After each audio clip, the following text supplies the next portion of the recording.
আসসালামু আলাইকুম রহমতুল্লাহি ওবরকাতুহু। সম্মানিত দর্শক, ইরানের ধর্মীয় নেতা আয়াতুল্লাহ আলী খামেনি, তার মর্মান্তিক মৃত্যু সারা পৃথিবীকে কাঁদিয়েছে, সারা পৃথিবীর মানবতাকে কাঁদিয়েছে। শুধু ইসলামপন্থী নয়, যে সকল মানুষ স্বাধীনতার স্বপ্ন দেখেন, যে সকল মানুষ একটি জাতিকে ঐক্যবদ্ধ রাখতে চান, যে সকল মানুষ লড়াই এবং সংগ্রাম করতে চান সাম্রাজ্যবাদী শক্তির বিরুদ্ধে, তাদের সকলের নিকট বিপ্লবের বিমূর্ত প্রতিক্রিয়া হিসাবে ইরানের সর্বোচ্চ ধর্মীয় নেতা আয়াতুল্লাহ আলী খামেনি যে একটা জায়গা করে নিয়েছিলেন, এই গত ১০০ বছরে জীবদ্দশায় কোনো মানুষ এই পর্যায়ে পৌঁছতে পারেননি। তার শিক্ষা, তার দীক্ষা, তার ব্যক্তিত্ব, তার মাধুর্যময়তা, তার শব্দচয়ন, তার শান্ত এবং সুষ্ঠ মূর্তি, সব মিলিয়ে তিনি ছিলেন এক অনন্য বিশ্বমানব। এই ইরান এবং ইসরায়েলের এই যুদ্ধ উপলক্ষে তিনি জাতির উদ্দেশ্যে ভাষণ দিয়েছিলেন। ভাষণের প্রতিটি শব্দ, প্রতিটি তাল, প্রতিটি লয় তিনি ফার্সি ভাষাতে দিয়েছিলেন, আর আমরা ইংরেজিতে শুনেছি। তার সেই ইংরেজি ভাষা সারা জীবন আমার কানে বাজতে থাকবে। এত সুন্দর ভাষা আমি কখনো শুনিনি। কি নেই সেখানে? ধর্ম, কর্ম, মানুষের চিন্তা চেতনা, রাজনীতি, অর্থনীতি, সমাজ, মানুষের স্বপ্ন, সব কিছু মিলিয়ে এক অনন্য একটা জাতিকে ঐক্যবদ্ধ করার যে মহাময়তা আয়াতুল্লাহ আলী খামেনি ছড়িয়ে দিয়েছিলেন তার জীবদ্দশাতে। তার মৃত্যুর পরে সবাই কেঁদেছে, আমিও কেঁদেছি। সে মানুষের জানাজা বলা হয়ে থাকে ৩ কোটি মানুষ এই জানাজাতে অংশগ্রহণ করেছে। যারা ধর্মকর্মে বিশ্বাস করেন তারা জানেন যে কিয়ামত সংগঠিত হবে, এবং কিয়ামতের যে ভূমি, এই ভূমিটিকে বলা হচ্ছে পারস্যের এই ভূমিতে কিয়ামত হবে। তো সেই কিয়ামতের একটা আলামত আমরা লক্ষ্য করলাম যে ৩ কোটি মানুষ কোন একটি জানাজাতে অংশগ্রহণ করেছে, লাইভলি, সরাসরি। আর গায়েবী সারা পৃথিবীতে কত মানুষ যে এটার সঙ্গে একাত্ম অনুভব করেছে, সেটা যদি ১০০ কোটি হয়, ২০০ কোটি হয়, ৩০০ কোটি হয়, মানে ৩০০ কোটি মুসলমান নেই, কিন্তু অন্য ধর্মের মানুষও এটা দেখেছে, একাত্মতা অনুভব করেছে এই জানাজাতে। এবং এই একটি জানাজা এবং একটি মৃত্যু পৃথিবীর কোর্স অফ অ্যাকশনকে পাল্টে দিয়েছে। পুরো আমেরিকাতে কম্পন শুরু হয়ে গেছে। সেখানে ডোনাল্ড ট্রাম্প নিজে বলেছেন যে আয়াতুল্লাহ আলী খামেনির যে জনপ্রিয়তা, তার সম্পর্কে ইরানের মানুষের যে শ্রদ্ধা, এটা তিনি ভাবতেই পারেননি, অনুভব করতে পারেননি। তো যেটি হলো যে আমেরিকার যে শ্লাঘা, আমেরিকার যে জিঘাংসা, আমেরিকার যে অহমিকা, আমেরিকার যে বোধ এবং বুদ্ধি, সব কিছুতে আয়াতুল্লাহ আলী খামেনি তার জীবন, তার মৃত্যু, তার জানাজা, সব কিছুর উপরে রীতিমতো প্রচণ্ডভাবে চাবুকের আঘাত দিয়েছে। আমেরিকা কখনো এই অপমান ভুলতে পারবে না। ভিয়েতনাম যুদ্ধে তাদের যে ঘটনা ঘটেছে, তারপর লিবিয়াতে, ইরাকে তারা যেভাবে অপমানিত হয়েছে, কিংবা ধরুন যেভাবে তারা লাঞ্ছিত এবং অপমানিত হয়েছেন আফগানিস্তানে, এই সবগুলো, মানে তাদের এই রাষ্ট্রটা সৃষ্টি হওয়ার পরে সবগুলো অপমান, সবগুলো অমর্যাদা, সবগুলো পরাজয় একত্র করলেও ইরানের কাছে তারা যে অপদস্থ হয়েছে, অপমানিত হয়েছে, তার ১% হবে না। ইরান প্রতিটি অহংকারী আমেরিকান, প্রতিটি যুদ্ধবাজ অহংকারী আমেরিকান, প্রতিটি দাঙ্গাবাজ আমেরিকান, সৈন্য থেকে শুরু করে রাজনীতিবিদ, সবার একেবারে মস্তিষ্কে যে প্রতিটি নিউরন, সেই নিউরনের মধ্যে পরাজয়ের বীজ বপন করে দিয়েছে। ফলে সময়ের তাগিদে আমেরিকা মেনে নিয়েছে, নেগোসিয়েশন করেছে, দেয়ালে পিঠ থেকে গেছে, কিন্তু তারা এই অপমান কোনোদিন ভুলবে না। এবং শেষ সময়টা পর্যন্ত তারা একেবারে পতনের সর্বশেষ পর্যায় পর্যন্ত, যেভাবে ট্রয়ের সঙ্গে ট্রয় নগরী ধ্বংস হয়েছিল, মানে যেভাবে ইলিয়াড এবং অডিসি মহাকাব্য রচিত হয়েছিল ইরানকে নিয়ে, ঠিক এরকম ইরানের মাটিতে মহাকাব্য রচিত হবে, সেই শাহনামার মতো নতুন মহাকাব্য রচিত হবে। এবং সেই মহাকাব্যে যেভাবে রুস্তুম একজন মহাবীর, তেমনি এ যুগের সেই মহাকাব্যে আয়াতুল্লাহ আলী খামেনি নাম স্বর্ণাক্ষরে লিখিত থাকবে। আমাদের বাংলাদেশ থেকে অনায়াসে বহু মানুষ সশরীরে গিয়েছেন, আর বহু মানুষ দূর থেকে সমর্থন জানিয়েছেন এবং যাওয়ার ইরাদা বা ইয়াদ তাদের ছিল। আমাদের স্পিকার মহোদয় সেখানে গিয়েছেন। ইরানের স্পিকারের সঙ্গে তার সৌহার্দ্যপূর্ণ বৈঠক চমৎকার হয়েছে। বাংলাদেশকে উদ্দেশ্য করে তারা কোরআনের একটি বিশেষ আয়াত তেলাওয়াত করেছেন, যে তেলাওয়াতে আমাদের জুলাই যে বিপ্লব, সেই জুলাই বিপ্লবকে, জুলাই আগস্ট বিপ্লবকে তারা সম্মান জানিয়েছেন। আমাদের সংসদের নেতৃবৃন্দ, জুলাই আগস্টের বিপ্লবী যারা আছেন, তাদের কেউ কেউ সেখানে গিয়েছেন। ইটস গুড, এটা ভালো। কিন্তু সমস্যাটা যেটা হলো সেটা হলো ইরান এবং আমেরিকার যে যুদ্ধ, সেই যুদ্ধের সময় আমরা আমাদের দায়িত্ব পালন করতে পারিনি। আমরা বুক ফুলিয়ে ইরানকে সমর্থন দিতে পারিনি রাষ্ট্রীয়ভাবে, এবং আমরা আমেরিকাকে এবং ইসরায়েলকে ঘৃণা জানাতে পারিনি, জাতিগতভাবে পারিনি, দলগতভাবে পারিনি।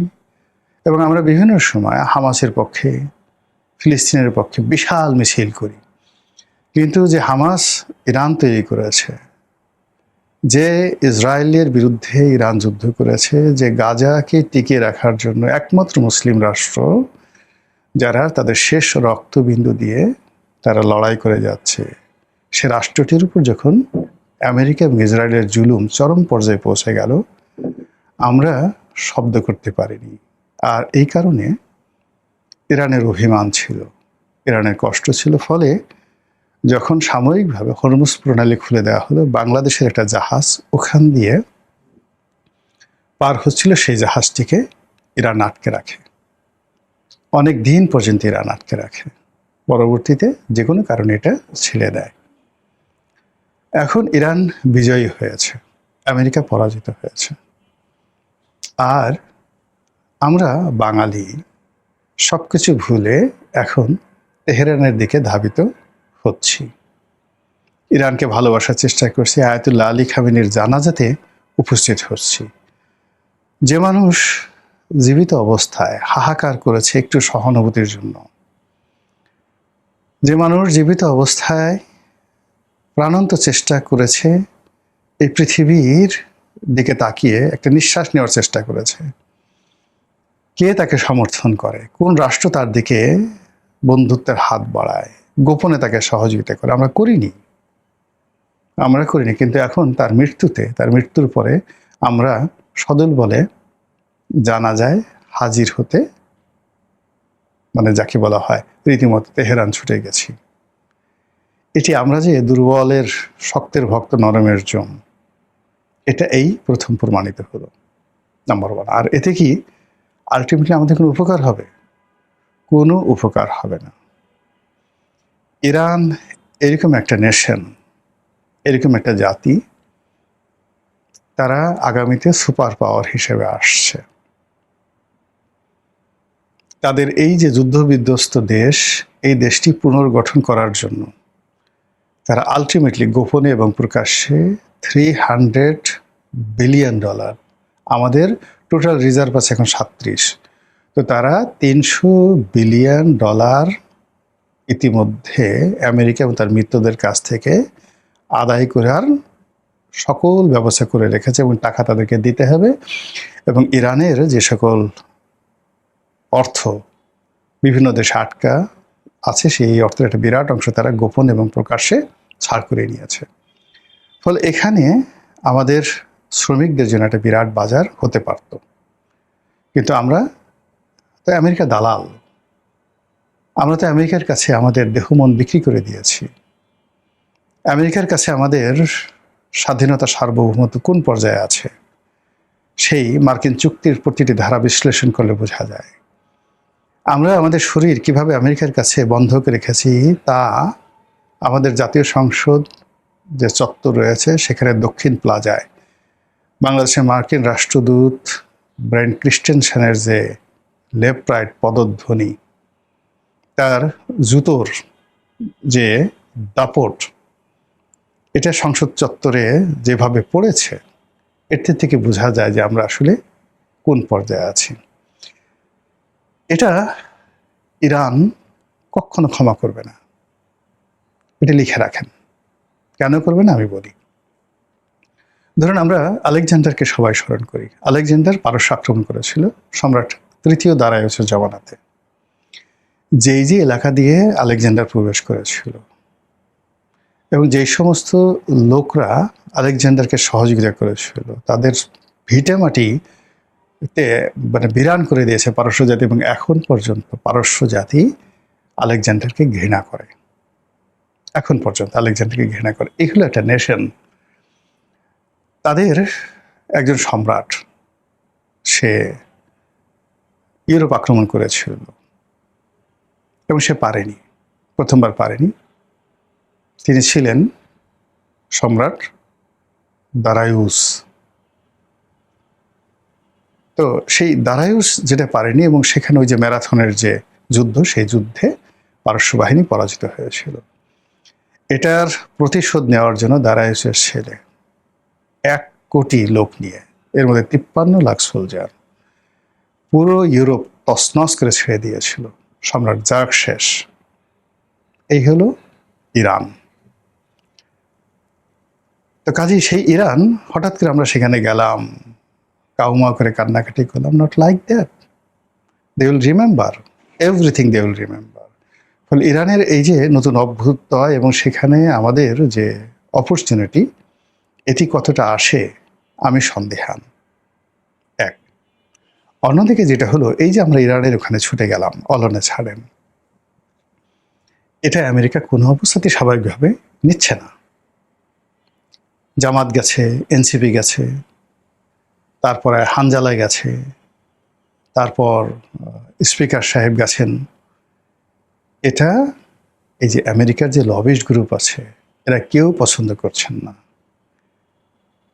এবং কখনোই আসলে 2 নৌকায় পা দেওয়া যায় না। একটা কার্টুন দেখলাম যে জামাতের সভাপতিকে 2 নৌকায় দাঁড়িয়ে দিচ্ছে, একদিকে ইরানের পতাকা সম্বলিত একটা নৌকা আর একটা আমেরিকান পতাকা, এবং তিনি 2 নৌকায় পা দিয়ে বসে আছেন। 2 নৌকায় পা দিলে কি হয় আপনি বুঝতে পারেন ব্যাপারটা, ভেরি ডেঞ্জারাস।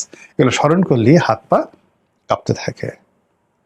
এখন আমাদের দেশে যারা রাজনীতিবিদ রয়েছেন, বিশেষ করে এখন যারা ক্ষমতায় আছেন, ক্ষমতার কাছাকাছি আছেন, ক্ষমতা আসতে চাচ্ছেন, উইথ ডিউ রেসপেক্ট, সেটি হলো তাদেরকে আমেরিকার ইতিহাস পড়তে হবে আরও, এবং পারস্যের ইতিহাস পড়তে হবে। একই সঙ্গে চীনের ইতিহাসও পড়তে হবে। দ্য 5000 গ্লোরিয়াস ইয়ার্স অফ চীন, একটা বই আছে বিখ্যাত, সেই সম্রাট শি হুয়ানটি থেকে এখন পর্যন্ত, সেটা পড়তে হবে। আদারওয়াইজ আপনি চীনকে মূল্যায়ন করতে পারবেন না। চীন ইজ নট, মানে বর্তমান প্রেসিডেন্টকে দিয়ে আপনি চীনকে বুঝতে পারবেন না। ও জাতির মধ্যে একটা ধারাবাহিকতা আছে। তারা একসময় ভারতবর্ষ আক্রমণ করেছিল, বহু বছর তারা ভারতবর্ষ শাসন করেছিল। কাজেই এত চীন, এই চীন আমাদের দেশে যখন হর্ষবর্ধন ছিলেন তখন এই চীনের পরিব্রাজকরা আমাদের দেশে এসছে, হিউয়েন সাং, ফাহিয়েন। আমরা বাঙালিরা কি কখনো চীনে গেছি, 2 কলম লিখেছি? ওরা তো আমাদের আসছে। এখন ওই ধরনের বাঙালির ইতিহাস পেতে হলে আপনাকে সেই ফাহিয়েনের কাছে যেতে হবে, হিউয়েন সাংয়ের কাছে যেতে হবে, ইবনে বতুতার কাছে যেতে হবে। বাঙালির ইতিহাস যদি আপনাকে পেতে হয় তাহলে সেই যাকে বলা হয় অন্যান্য যে সকল ইতিহাসবিদ রয়েছেন তাদের কাছে যেতে হবে। আমরা বাঙালিরা 1000 বছর আগে আমরা কোনো লেখা আপনি পাবেন না। তো সেই দিক থেকে এই যে আমরা যে আচরণগুলো করেছি, অস্থির আচরণ করছি, আমরা অসংলগ্ন আচরণ করছি, আমরা আনপ্রেডিক্টেবল আচরণ করছি। ইরান যাচ্ছি, চীন যাচ্ছি, পাকিস্তান যাচ্ছি, আমেরিকা যাচ্ছি, যে আসছে তাকেই সব কিছু দিয়ে দিচ্ছি, ছেড়ে দিচ্ছি। আসেন আমার ঘরে আসেন, তুমি এসো এসো আমার ঘরে এসো, বাহিরে আর থেকো না। সংসদ খুলে দিলাম, গণভবন খুলে দেব, দরকার হলে বঙ্গভবন খুলে দেবো, বন্ধু তুমি আমাকে ভুলে যেও না, ছেড়ে যেও না। যখন তোমার বিপদ তোমাকে চিনব না, আর যখন তোমার সুসময় সঙ্গে সঙ্গে হালান ওয়াসা হালান বলে তোমার কাছে ছুটে যাবো, আর তুমি আমার মতো বেকুব হয়ে আমাকে জড়িয়ে ধরবে। এই যে বাঙালির যে অথর্বতা, নির্জীবতা, সেই নির্জীবতা, এই যে সামনের যে দিনগুলো আসছে, বৈশ্বিক যে পরিস্থিতি, জিও পলিটিক্স, আমাদের যে আঞ্চলিক রাজনীতি, সেই রাজনীতিতে এখন যারা ছড়ি ঘোরাচ্ছেন তারা সবাই দেখবেন যে নিজেদের চাবুক নিজেদের পিঠে তারা মারছেন। মহান আল্লাহ আমাদের সবাইকে হেদায়েত দান করুন এবং হেফাজত করুন। আসসালামু আলাইকুম রহমতুল্লাহি ওয়া বারাকাতুহু।